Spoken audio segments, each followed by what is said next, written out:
I'm John Hinkle, the senior pastor of First Presbyterian Church. This is your Saturday morning preview of Sunday morning sermon. So we leave September behind as we had been focusing our thoughts and our hearts on this understanding of the theological concept of love.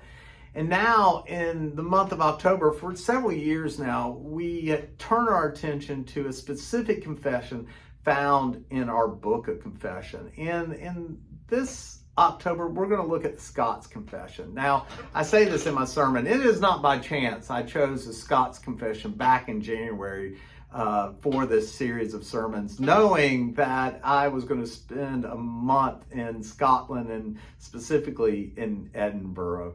But the Scots Confession is one of significance in the life of the church, especially not just the church in Scotland, but the church in North America, because it is out of the Scottish Reformation that so many churches were planted in the colonies in the United States. Now, the Scots Confession actually is written sometime after the Scottish Reformation takes root in Scotland, and its main author is John Knox.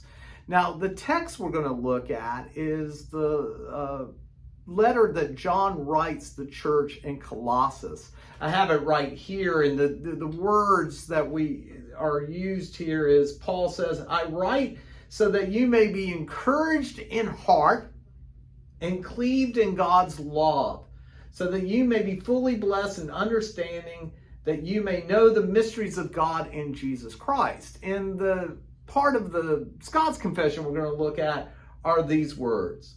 We confess and acknowledge one God alone, to whom alone we must cleave. And the word we're going to look at in the Scots Confession is this word cleave. Cleave is an old English word, and it's a word that, well, we just don't use very much. We're going to kind of talk about that a little bit, but cleave means where two things are joined together, and where one begins and one ends, we do not know, because that's how linked they are. And we are called, according to Paul and the Reformers of Scotland, we are called to cleave ourselves to God. We are called to join ourselves with God. Now, that sounds great. But often in our lives, we tend to let go of God for something that seems a little bit more shiny, if you will. We do it all the time. It is not a new story. I mean, this is not just a Scottish story that the Reformers in Scotland had to deal with. We've been dealing with this forever. I mean, just open the book of Genesis. I mean, it is what God is dealing with when he has to deal with Adam and Eve and eating that fruit he asked them not to eat of. I mean, here, Adam and Eve, they had anything and everything they could ask for. God says, all of it's yours. I just ask you not to do one thing. Don't eat from that particular tree, the fruit from that particular tree. And what did they do? They let go of God, who they were cleaved to, for something that seems more shiny, if you will. And I'll throw it out there.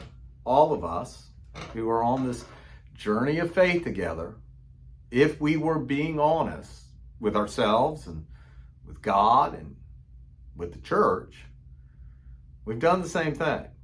We do the same thing. We have what's truly good, that being cleaved to God, and we let go of God for something that we think is better.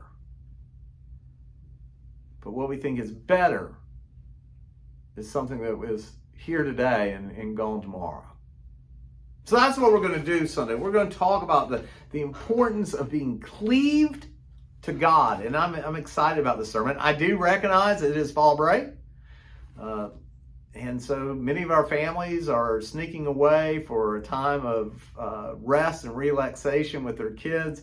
But we're here. And just to remind you, on fall break week, There are no major activities going on in the life of the church. That's a tradition that we've kept up with. So in many ways, the staff is going to be catching up with a lot of things that that kind of go to the side. But we're here. So if you need us, call us. And once again, shout out to Glenn Emery, Will Fraley, and now Susie Myers, super fan, but not as super of a fan as my own Hayden Still. Hayden, I love you. We'll talk to y'all later. Have a great weekend.